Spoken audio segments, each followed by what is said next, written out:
Welcome to FailCraft, the podcast where we dive into the messy, real side of success and explore how setbacks become the stepping stones to growth and clarity. Today's guest is someone who truly understands both high performance and burnout that can come with it. Dusty Holcomb is a former CEO, a five-time Ironman, and now an executive coach and entrepreneur. His mission is simple: helping leaders trade burnout for clarity and chaos for alignment. The founder of the Arcos Group and the host of the Leadership Unlocked podcast, where he focuses on the real defining moments that shape us. He believes leadership starts with self-leadership. A lesson, he says, was forged in the fire of real leadership.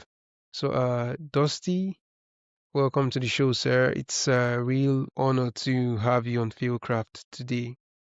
It's great to be here. I'm looking forward to the conversation. It's always impactful and powerful when we take the time to pause and learn from mistakes and failures so that we can be better in the future. Fantastic. I am equally eager to getting started. So, your whole mission is helping leaders trade burnout for clarity. This implies you've probably seen or felt that burnout and chaos up close. So, can you take us back to a specific time in your own journey, maybe as a CEO, where you personally felt that misalignment or burnout? And how did that particular setback become, the stepping stone for your work today? Yeah, it's a great question. And I think it's something that almost all leaders will deal with, especially if you're particularly passionate about the work you're doing. And, I can think of a specific time earlier in my career, as a new president of an organization. And I wanted to do everything. I wanted to be the president. I wanted to be serving everybody. I wanted to be everywhere at once. And what I didn't realize at the time, and one of my mentors had to help me see, was that as the president and CEO, I was no longer going to be able to do everything. I couldn't have all the details of what was going on. And it was that moment where I realized that the things had made me successful in the past were going to be the things that held me back if I didn't figure out how to let go. And, yes, I burned out. I was trying to do it all instead of understanding that my job was to ensure that people knew where we were going, why it mattered, and what they needed to do to ensure that we got there. And once I started learning those lessons and realized that I couldn't do everything, that I needed to let go. And because I was so passionate about what we were doing, it was not work. It felt fun. But instead, what I was doing was burning myself out and not bringing my best self to work every day because I was tired all the time. Because I was just trying to hang on to everything. I was trying to do too much at once. And I think that that's the lesson we have to watch for and the thing we have to learn about. And what I certainly learned was no matter what role you're in, no matter what level of the organization you're in, you have to be ruthless with your prioritization so you're focused on the most important things. All right. So, Dusty, what did that leadership chaos or perhaps misalignment actually feel like for you on a day-to-day basis back then? It feels like back then, and we've all probably experienced it at paths along the way. It feels like you're in reaction mode. You're constantly reacting to the environment and the things that are hitting your desk or the things that are coming up, as opposed to being in a proactive mode where you're working on the business. So I remember very vividly I was always responding. I was always responding to the requests of others. I was always responding to the Mm. emails. I was always in reaction as opposed to being on the balls of my feet and being out in front and leading. And I think that that's one of the most common pain points that I see with leaders today. And it's something I guard against for myself is we have to be out in front. We have to be on the balls of our feet. We can't be in reaction mode because if we're in reaction mode, we're always going to be tiptoeing ever closer to a state of burnout. And we're going to be giving up some of our best opportunities for performance because we're not doing the work we're supposed to be doing, which is leading the team. Great. So you are a five-time Ironman, which requires incredible discipline. So how did that Ironman mindset help or maybe even hurt you when you were dealing with burnout? So did you just try to push through it? Yeah, so it's a great question, and the way I like to think about this is, you know, Ironman training does take a lot of discipline, and I firmly believe that anyone can do it if they have the discipline to do the work, and that's what you have to do is you have to do the work. And where it can hurt you, and where it can challenge you, and where that mindset can be damaging is you also have to learn to listen to your body. And so there's a fine line between doing the work and then recognizing that when you do it, you might be hurting yourself. And so I remember Mm, times when I was racing Ironman, one specifically, I got plantar fasciitis. And, it was, my feet, my ball of my, or my heel was really hurting. And it was because I didn't take the recovery time. I didn't slow down. I just pushed through the pain to keep going and ended up making it worse. Ended up taking a couple of months to recover from that. So I think that same principle approaches or really shows up in how we work is if we just push through, if we just grind through, what we actually are doing is grinding ourselves down. And if we want to be like a pencil, mm, we want to be sharp. We want to be pointed. We want to draw and write really, really well. But if we're not careful, we just become a ground down nub that doesn't create a sharp line. It just creates smudges. And that's not very effective. That's not very efficient. So while the Ironman mindset and the ability to have that discipline is incredibly important, you have to watch out from burnout perspective. The other side of that is, and the value that comes from it is that discipline, because you have the discipline to get up and do the work that needs to be done and ignore everything else. Like you don't go do an Ironman race training for it all in one day. You do run for an hour today. You might bike for 6 hours tomorrow. You're not doing all of it at once. You're being very intentional with your approach, and so discipline is the key to success. And I think that that applies in our work lives as well. yeah, yeah, I actually have to agree with that. So, Dusty, you say that self-leadership is built on daily disciplines.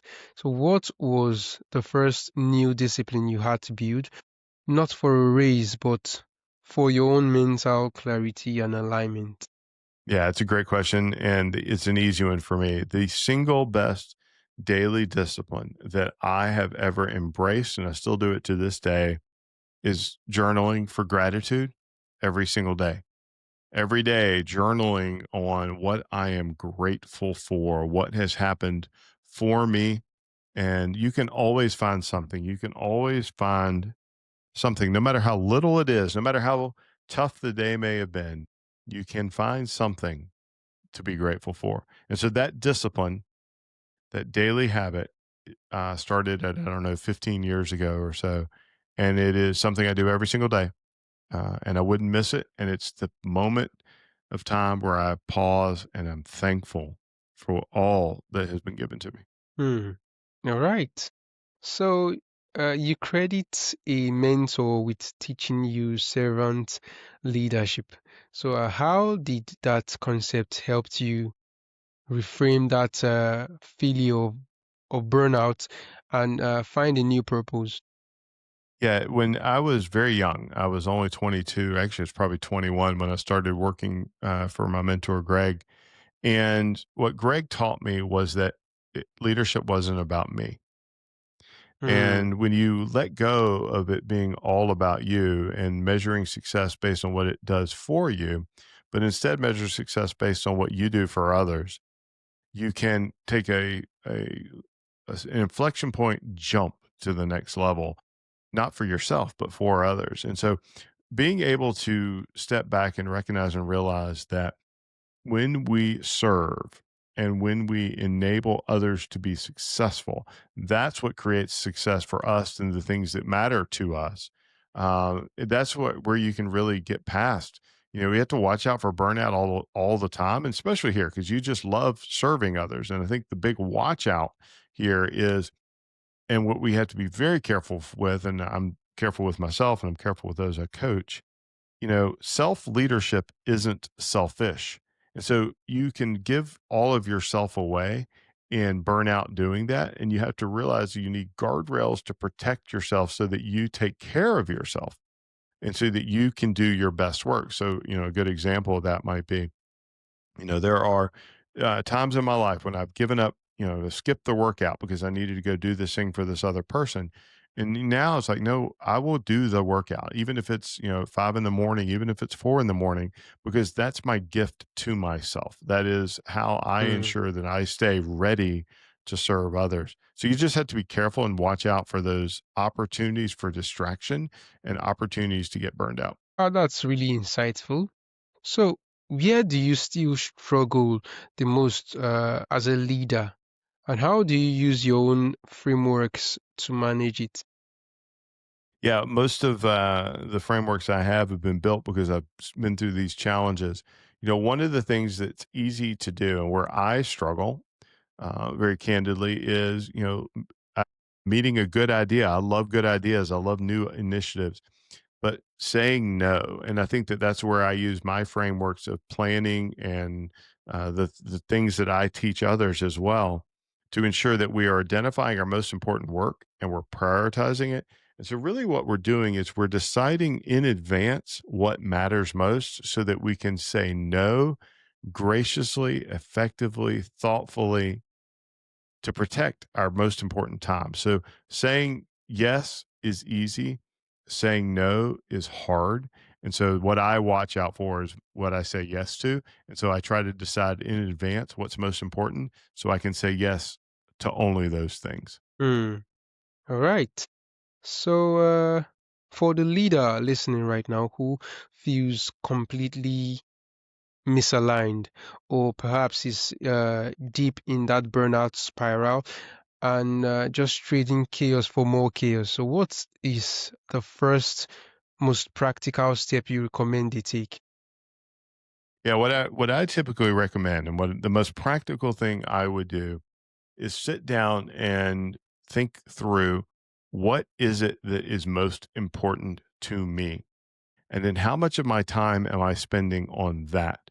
And what do I need to stop doing so that I can focus more of my time on that thing? Because what happens is we react. We spend all of our time in reaction mode and we're not prioritizing and protecting our time so we can do the most important things. So we burn out. And so that's the thing I would tell anyone listening, hey, being clear with yourself, what is most important? And then what do you need to do to give yourself the time to do that work?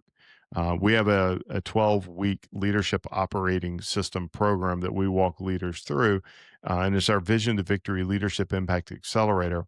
And that's what we do is we give the leaders the time and space to step back, reflect, and plan so that they can do the most important things. We often talk in leadership about challenges with execution. It's rarely an execution challenge. It's rarely an execution problem. It's almost always a problem of clarity and alignment that creates an execution gap. And so that's what I would tell anyone listening. Pause, identify what's most important, and design your day so you can get that done. When you do that and you build a series of wins on a daily basis, suddenly things are moving in the right direction. All right.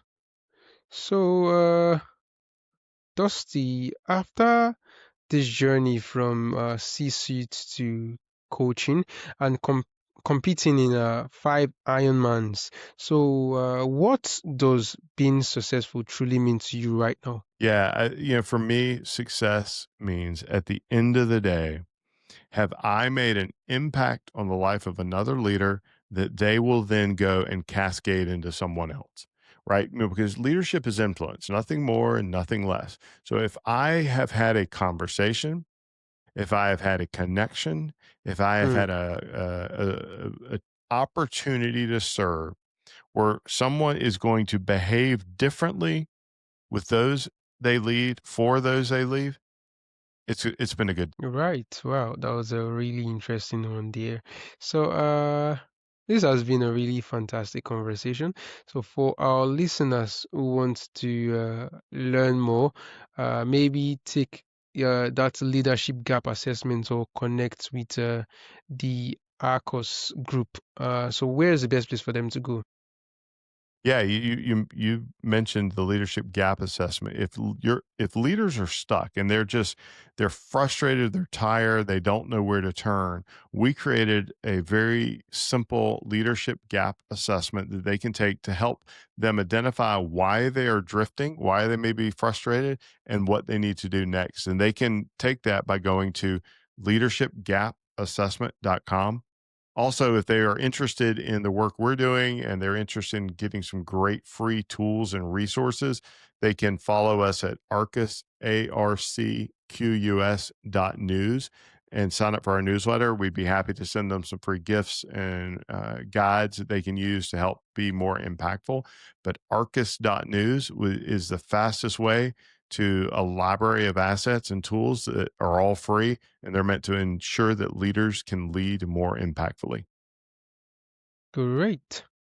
Uh, it's been a really insightful conversation with you today, Dusty, and I am totally excited and honored to have you share these insights on the show today.